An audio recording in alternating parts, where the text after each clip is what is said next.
The story. The Last Firewatcher. Have you ever been alone in the forest at night? Not the kind of alone where you know your friends are a few meters away. Not even the kind where your car is parked at the edge of the trail. I mean truly alone. When the only lights are the stars, when every sound is amplified, and when even the crackle of your own campfire feels like it doesn't belong. That's the kind of loneliness Daniel Burke knew all too well. He was a firewatcher stationed at an old wooden tower deep in the Black Pine National Forest. His job was simple: spend the summer months scanning the endless waves of trees for any sign of smoke or flame, a solitary, almost forgotten duty. But as the locals liked to warn, Black Pine watches back. Part 1. The Tower.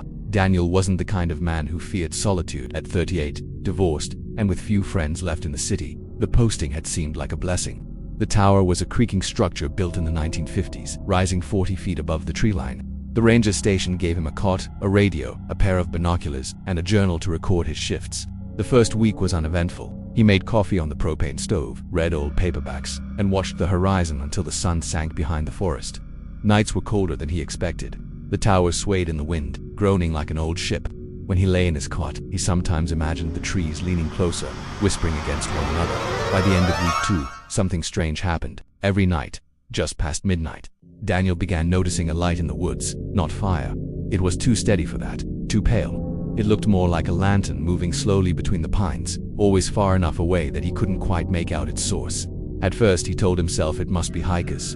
But who hikes at 1 in the morning, and why every night? Part 2. The Journal. Daniel began writing about the light in his issued journal. His first entry was short. June 14th, midnight, lantern in the woods, too far to identify, will monitor. The next night, June 15th, again the same light. Southeast quadrant, moves between trees, stays about the same distance away. By the 5th entry, his handwriting had grown uneven. June 19th, light again. Tried radioing base. No response. Radio static. When I turned the light off in the tower, the lantern stopped moving. Just waited for almost an hour, then vanished.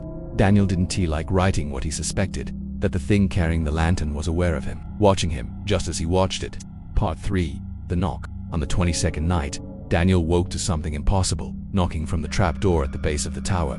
3 sharp raps. Silence. 3 more. His chest tightened. No one had climbed the tower in weeks. There were no visitors, no scheduled check-ins until late July. He crept to the ladder, flashlight trembling in his grip.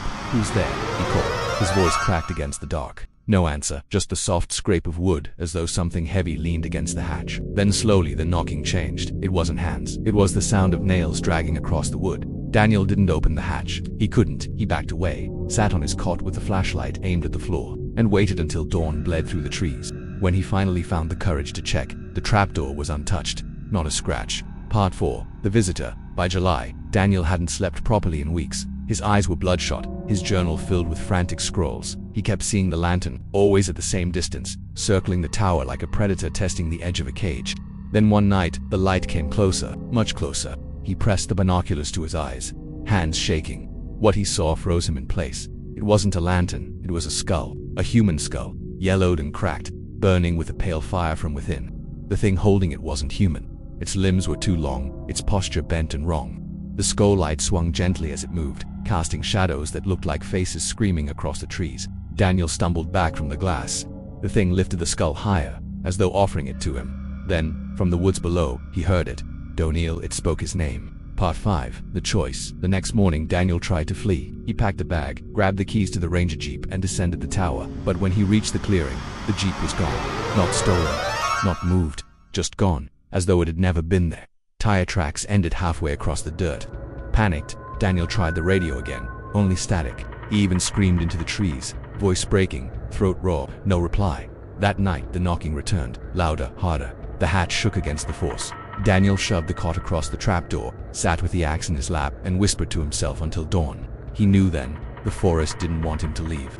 Part 6. The last entry, the final journal entry, was written in a jagged, desperate hand. July 28th. It wants me to open the door. Keeps calling my name. Promises fire. Promises I won't be alone. Lantern is closer every night. Can't keep watching. Can't stay awake. If anyone finds this, don't look for me. Don't take this post. Burn the tower. Burn it all. Daniel Burke was never found. When rangers finally returned in late August, the tower was empty.